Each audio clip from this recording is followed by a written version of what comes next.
Hello, good evening. Thanks for coming to my talk. I can see there are still some people, first of all, this is the last talk probably for today for you, so you still survived and you selected my talk over the C++ talk. Either you're big Linux fans or you're big haters of C++, and probably both is appreciated, okay? So my name is Ignat, I work at Cloudflare, and today we're going to talk about sandboxing in Linux without writing any code. A little bit about myself. I do Linux at Cloudflare, as you might have guessed. I'm also passionate about security, cryptography, and systems performance. I enjoy low-level programming. Linux kernel, device drivers, bootloaders, and other scary low-level stuff written in C. Maybe C++ sometimes. Okay, but today we're going to talk about sandboxing in Linux, and basically the technology we're going to review is the native sandboxing technology in the Linux called seccomp.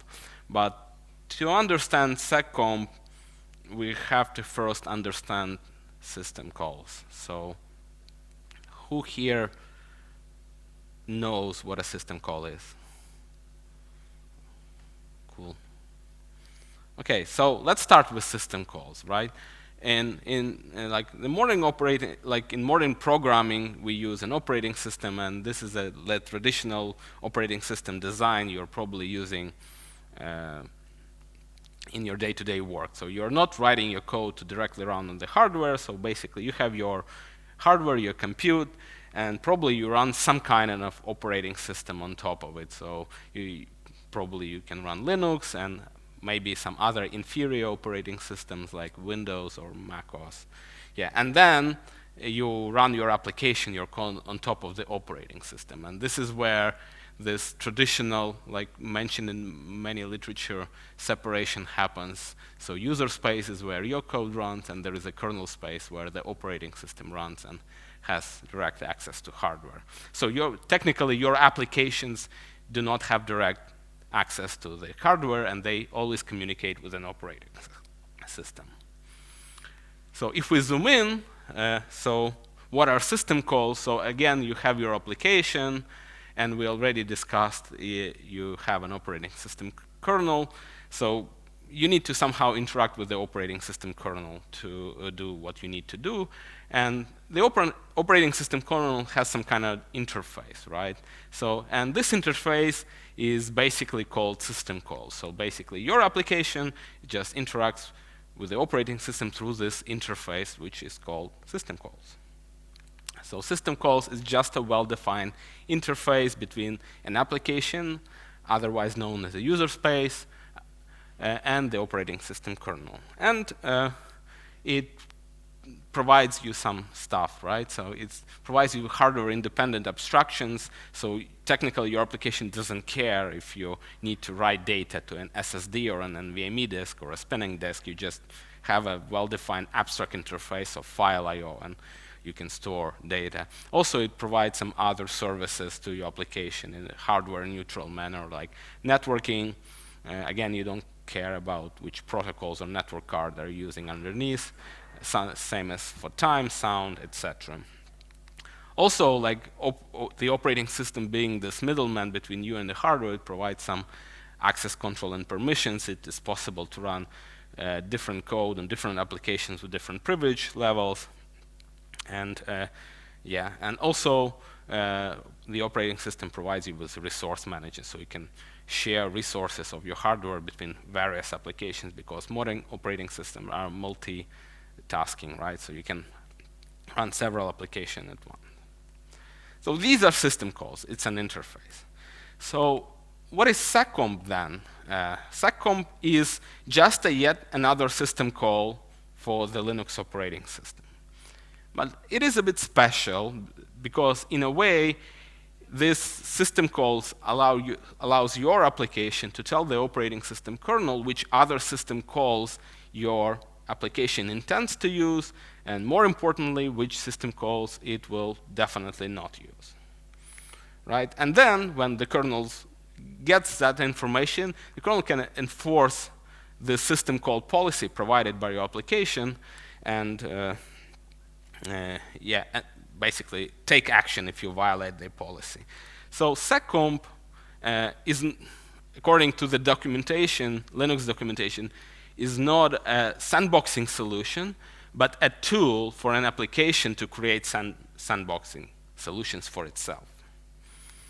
So yeah, if we go back here, so seccomp is just yet another system call which basically allows an application to establish a kind of a contract with the kernel and saying like because like by default, kernel has no introspection in what your application wants to do. But you can tell the kernel that like I'm just a local application, so I only need like file I/O here, but I don't need any network access. So you can establish a contract with the kernel that you will never use like any network-related system calls, right? And if you then violate this contract, the kernel can penalize you, right? So it seems a little bit counterintuitive. Why would you even risk? By default, if you don't do anything, the kernel will not penalize you, but why would you then like do something to get the risk of being penalized by the kernel? And basically the answer to that is that like it's kind of useless in normal cases, but it's a very effective technique in case your code has vulnerabilities and somehow gets compromised. So let's see an example, like a hypothetical example. Imagine you're liking a clock application on Linux, right? And what you can do is and imagine you're implementing it in some kind of unsafe, low-level language like C, but what you can do is technically use seccomp to tell the kernel, hey, I'm just a clock application, and my purpose is to present time to the user, and the only thing I need from you, I need only this system call, get time of day. I need to know the time, right? And then your application works as it should. At some point, it issues a system call. It requests the kernel, please give me the time, and the kernel will happily provide you with the time because it was part of your original contract.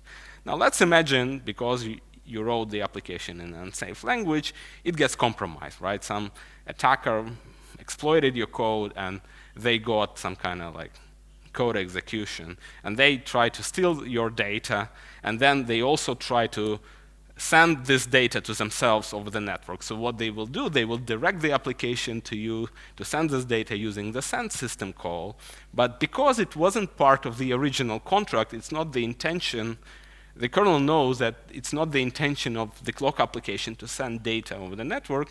The kernel will immediately kill it and basically will prevent the data leak. So yeah, so how to use seccomp? Who here knows uname command in Unix? So yeah, uname command is very simple. You can type it in a shell, and it will tell you some information about your operating system. The type of operating system, Linux, FreeBSD, probably when your kernel was compiled, your architecture, and just information, right? And the uname command underneath, at least on Linux, uses the uname system call. So there is a system call with the same name. So just to explore how can you use seccomp and system calls, let's a simplified uname-like tool. The full source code is presented here, which just basically does two things. It requests some information from the kernel via the uname system call and prints the type of operating system we're running on. Right? So we can compile this application like this. By the way, you can, when you get this presentation, you can copy-paste all the code and just run it manually if you're interested. So it should be fully working code and commands here. So you can compile this code and execute it, and you will see an output, something like that your operating system is Linux, which is all in good, right?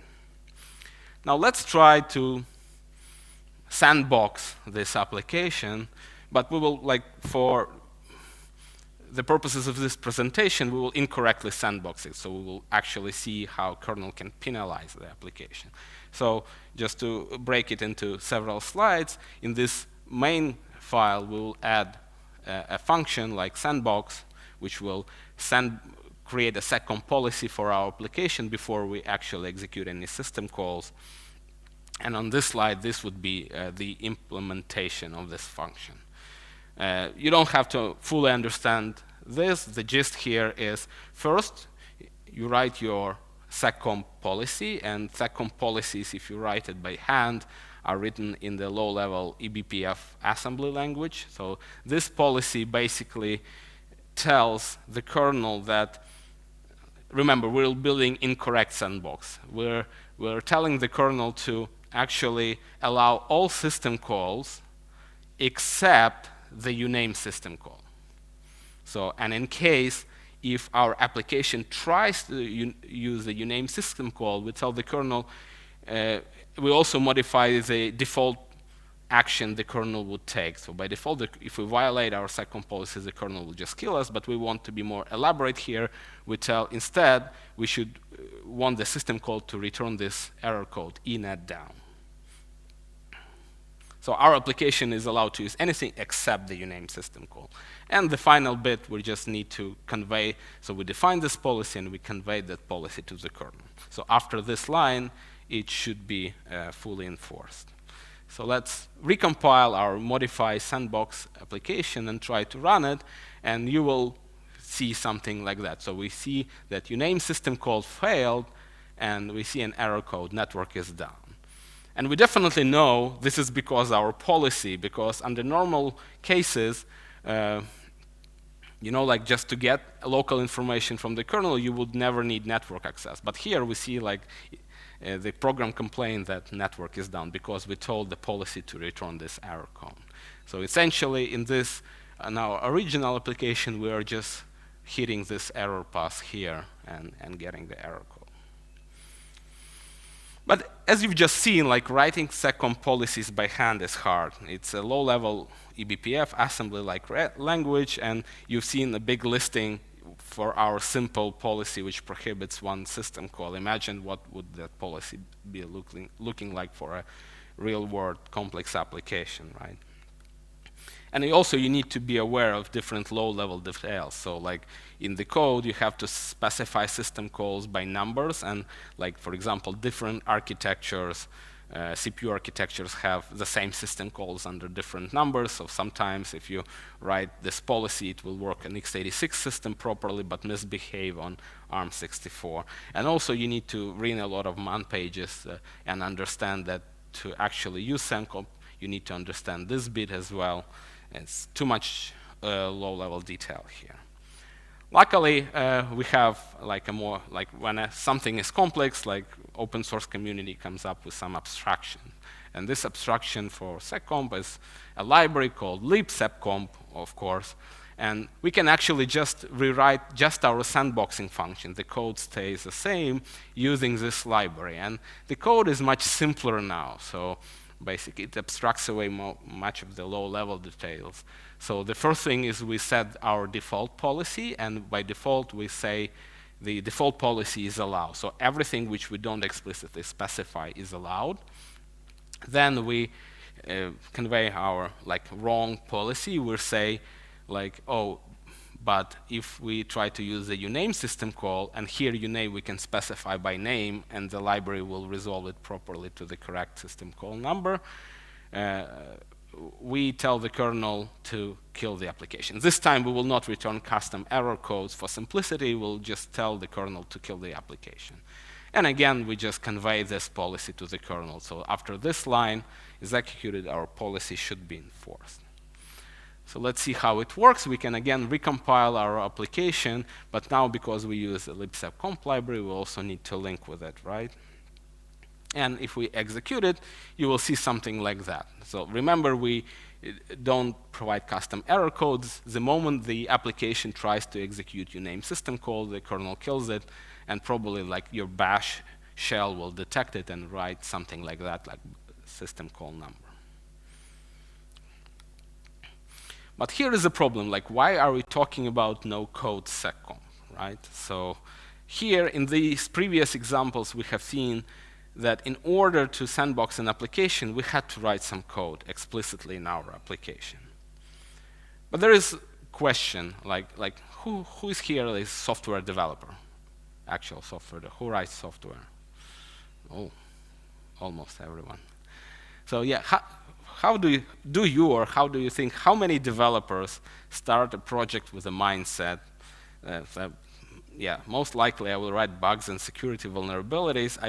The first thing I should do is sandbox my code. So you should come up with a secure sandbox policy, right? I don't do it because like you're mostly thinking about like features and like deliverables, the sandboxing facility, and some people just think they write back free code, right? So it's just like the last thing people like developers think about. And the problem with seccomp is that when you do seccomp, seccomp applies the rules and policy to the current process. So process has to convey the information about itself to the kernel. And it is expected that just developers will sandbox their code. And there is no external interface to apply seccomp rules to running process. But like compared to developers, you have other parts of your organizations, your operators, sysadmins, SRE, security folk, who definitely think about security first, and they would really love to sandbox an application, but they don't have the interface to do so because there is no external interface to apply seccomp policies to different processes. And also, you don't write all your code yourself. You probably run some kind of like third-party proprietary applications where you don't have access to the source code, but because they are proprietary, you most likely want to sandbox them, right? So there is a gap here, right? So on one side, we have like developers who and source code owners who can sandbox their application, but probably are not incentivized to do so. And on the other hand, we have like a lot of other people who would like to sandbox, think about sandboxing an application, but don't have the means to do so. This is where the problem of no-code seccomp arises. So I want to be able to sandbox a different application without needing access to its source code and without even having to modify it in the first place. Luckily, like systemd, because if you use systemd as your service manager, it is somewhat possible to do it, right? If you go through the systemd documentation, you can use this system call filter directive in your systemd unit file, and you can write it like a list of system calls that your application is allowed to use. And if the system call is not in the application, like a system will, the kernel will kill it by default. So this is a full link to the documentation. I will repeat it later in the conclusions, right? So let's see how it works. So again, we'll go back to our original application, which doesn't have built-in sandboxing support. So no sandbox function in the code. We can recompile it and make sure it works.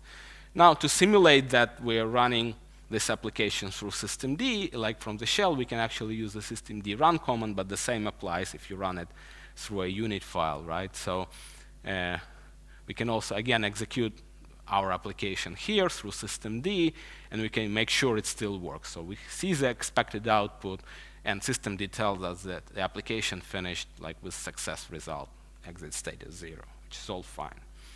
Now we can rerun this application and use the system goal field director to actually prohibit our application to use the uname system call.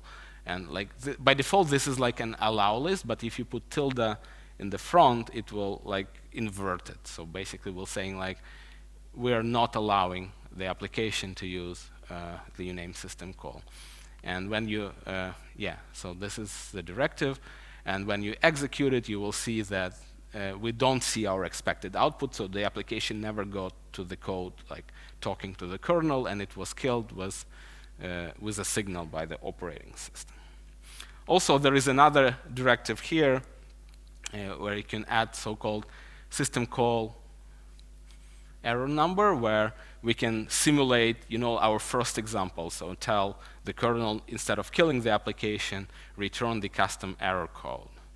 And if we execute it, we'll see that the application is not being killed, so we'll see some error output from the application. Uname failed, network is down, but we see like an exit status of 1. And we see that it propagated this error code here. So all well and good. However, there is a catch. There is a small print in the systemd documentation. If you dig further, it will say that the node that execv, some system calls, basically these system calls, are always allowed, implicitly allowed, and do not to be listed explicitly. So even though the problem with here is that, for example, systemd to function properly, to actually launch your application, it needs this system call, and you can never prohibit it with systemd, because otherwise systemd won't work. And but this system call is actually quite bad. It's if your application actually doesn't need it, you would definitely want to prohibit it. And this is why, why execv is bad here. Let's go back to our clock application in an unsafe language example. So imagine, if an attacker, exploits your application and gets code execution, what would be the typical first action they will want to do? So if you look at the popular open exploits out there, the first thing the attacker will do, they'll try to execute a shell. So sometimes the attacker cannot get arbitrary code execution in the application, but they somehow can direct your application bend your application execution path in some way, but they want arbitrary code execution. And that's why they try to direct it to do an execv system call and actually replace your code with a full-featured shell, right? So blocking execv is very, very important. And this is why, Cloudflare, we developed a sandboxing tool, which kind of similar to systemd approach, but it allows you to inject seccomp rules into almost any process, right? So yeah, it kind of follows the systemd's approach, but takes it to one step further. And the toolkit consists of 2 components. One is a shared library for dynamically linked applications, and another component is a launcher for statically linked executables. So depending on if your application is dynamically or statically linked, you will use either the shared library or the launcher. And the nice thing about it, it can block any system clone, including execv. So there is no limit here.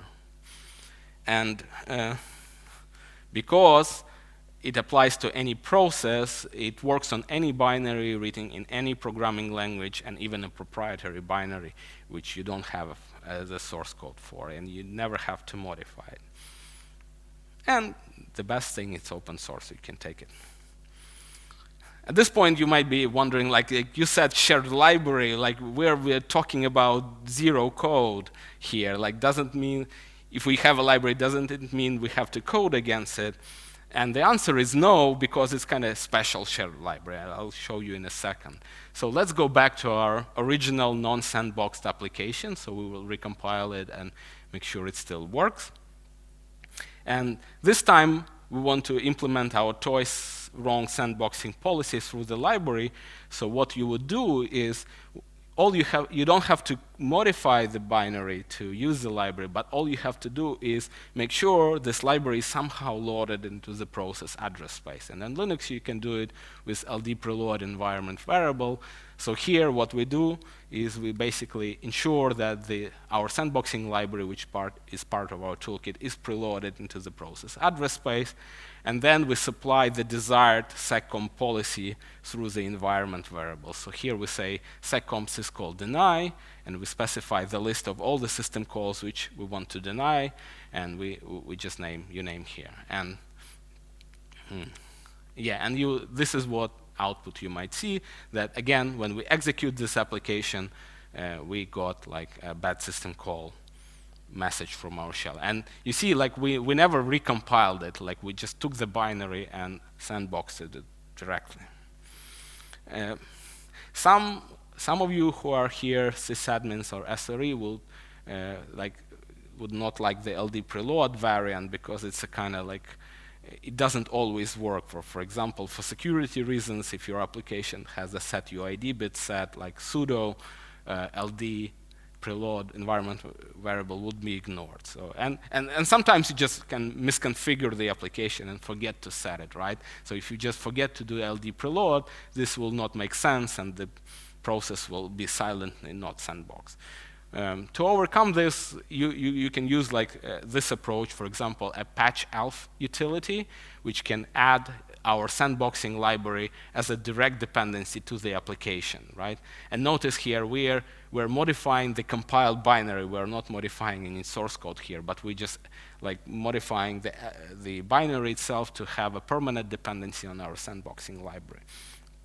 So we can verify it with LDD, for example, that now this application actually depends on the libsandboxing library, so it will always be loaded when the application is executed. And we then don't need the LD preload trick. We just need to execute the application and supply the desired policy through the environment variable. And we can see it still works, so like the application is being killed and we see the expected output from the shell.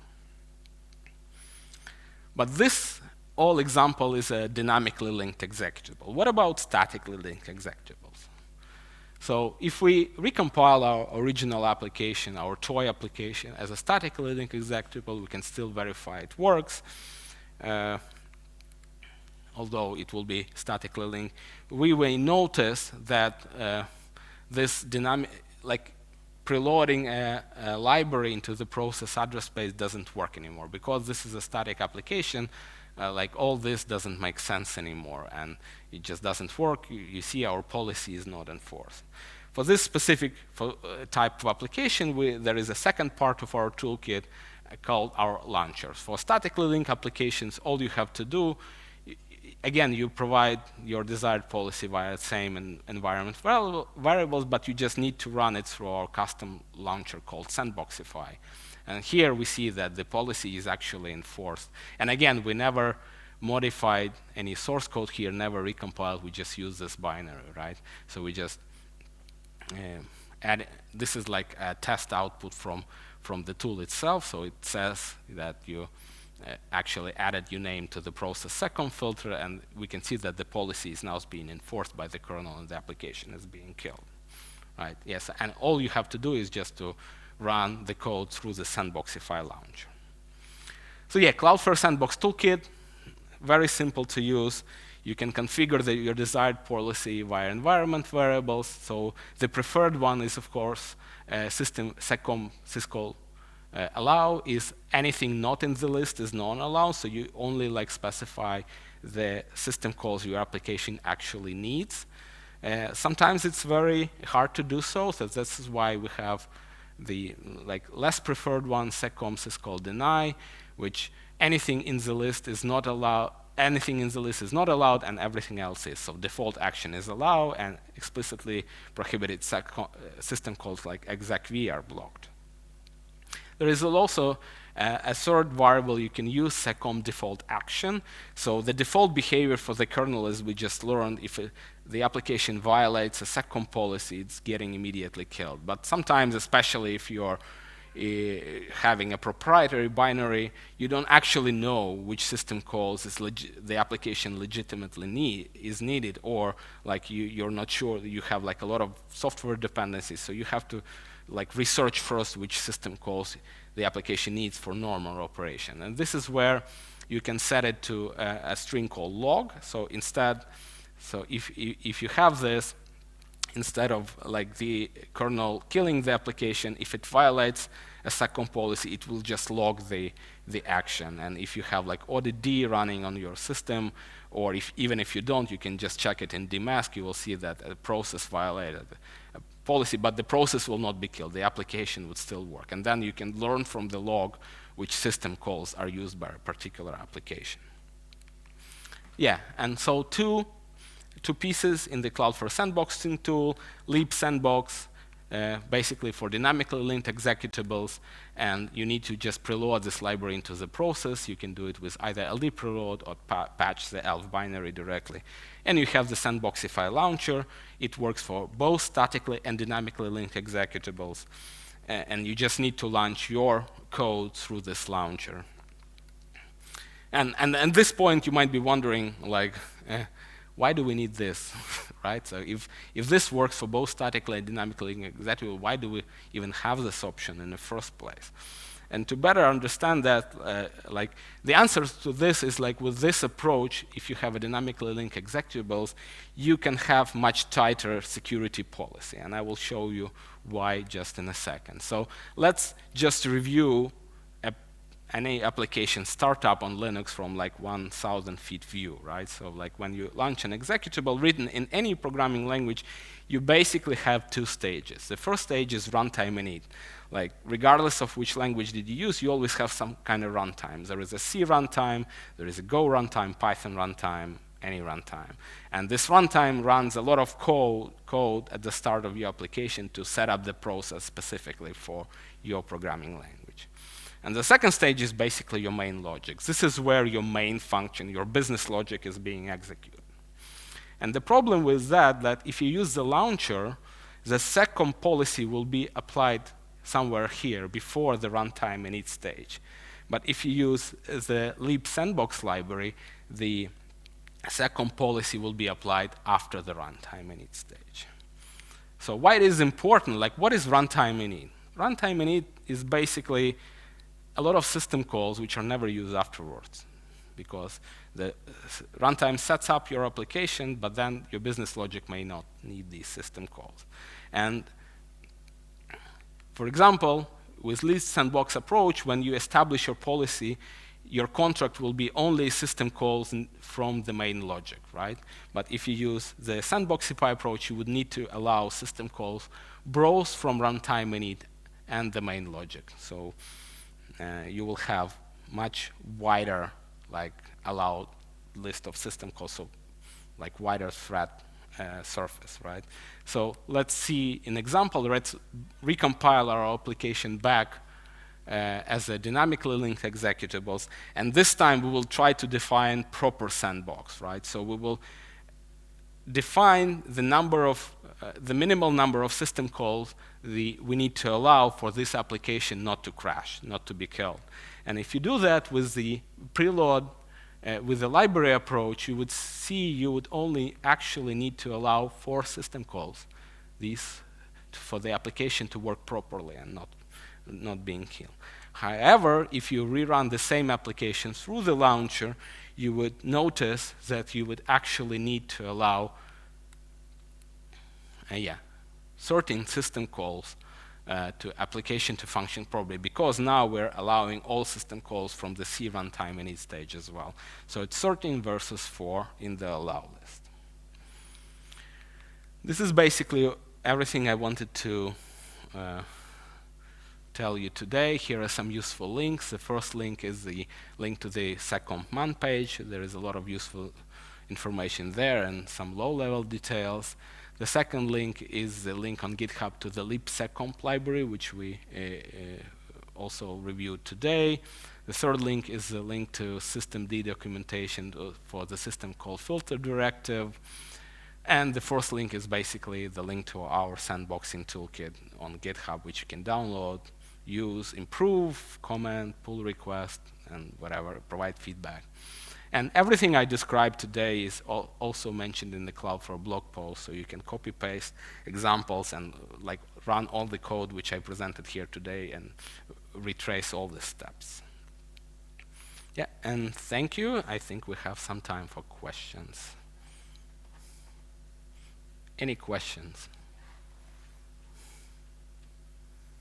No questions?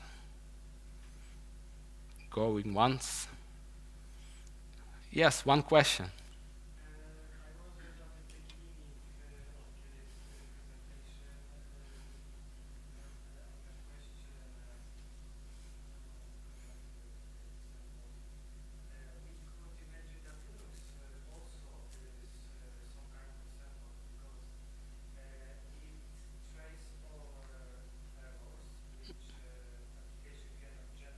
Hmm.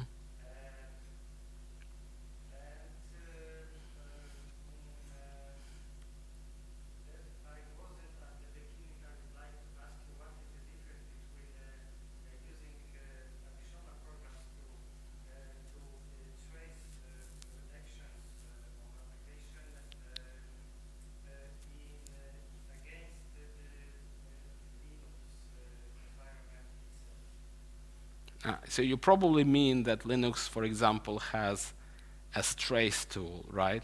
Which can be used to trace any application and which system calls it allows you to use, right? Yeah. So, well, you may actually use a trace, so you don't have like the logging feature presented here to learn about the application is for your convenience. You can, if you need to learn which system call is being used by application, you can use a trace, of course. The difference is like with this approach, then you can enforce the policy versus the strace approach. Well, it's just strace, right? And another thing is basically where this logging message ends up. When you run through a trace, you need to somehow direct its output. Like, let's say you do it in the production system, you need to direct this output to your logging pipeline.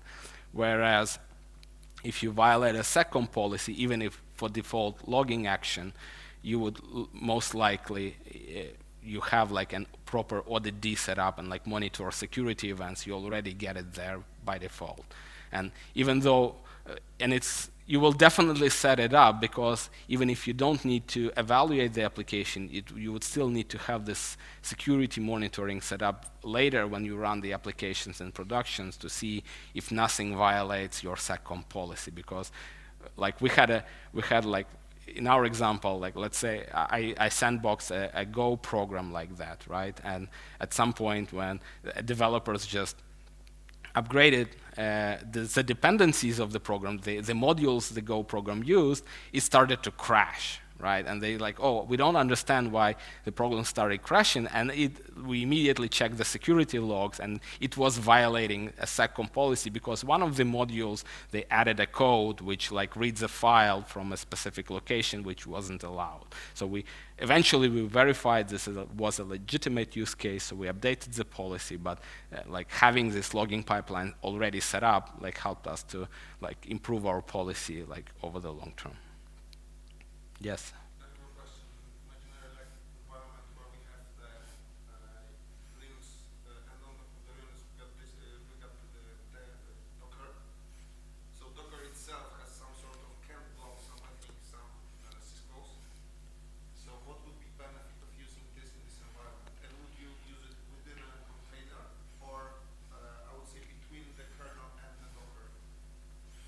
Okay, so the question was about Docker. Docker has a similar functionality. Docker actually has the exact same functionality as systemd. So under the hood, Docker uses seccomp, and just if you have a default Docker installation, you will have some like, you know, arbitrarily good for everyone default seccomp policy. But there is an option or a configuration file or a command line, I don't exactly remember, where you can specify your custom seccomp policy.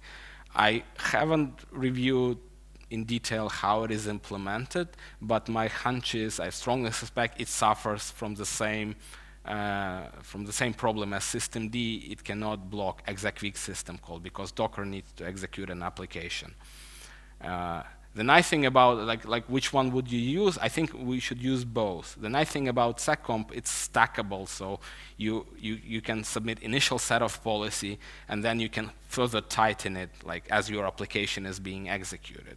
So I would say like first you have to come up with the things that Docker can provide for you, like let's say block all system calls which are not needed, but it may not allow you to block execv. And then inside the container, you can use this tool to actually block execv as well, and then you will have a really tight and simple security policy. Yes.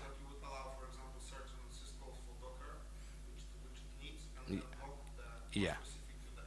Yes. Yes. Yes. Yes.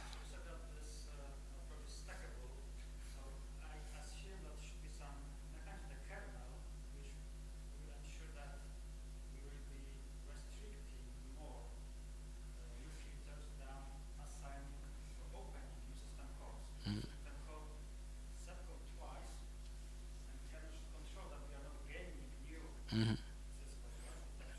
Yeah, so the question is, if you can call seccomp twice, can you like remove the previously applied policy? No. Yes, it is true. The kernel will not allow you to do that. By stackle, I mean you, like under the hood, as we learned in the first example, seccomp policies are eBPF programs. So like when you submit it to the kernel, it's just a program which the kernel will run on every system call, right? And then when you do another seccomp call, you submit a different program. So now the kernel will run two programs. So even if your latest program will allow a certain system call, and you cannot remove these programs from the stack unless you kill and restart the process. So like they will be run in a list, and then like the first program will still like block the system call. So you can only tighten security policy, but you can never expand it while the process is running.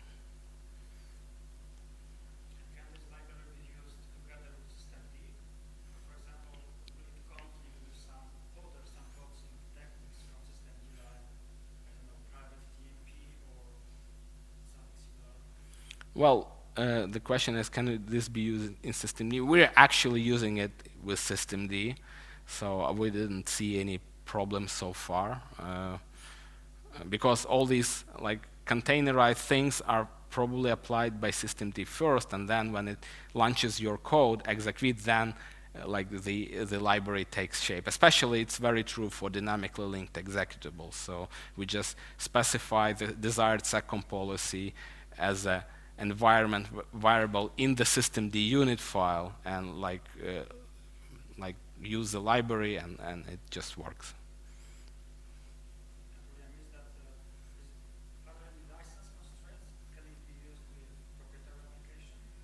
Yes, it can be. The question was other license constraint. The code itself is, I think it uses BSD 3 clause license, and it can be used with any application and proprietary one.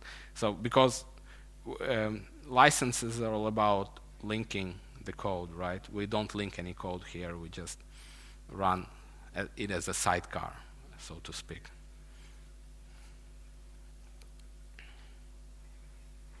Any more? Going once, going twice. Thank you.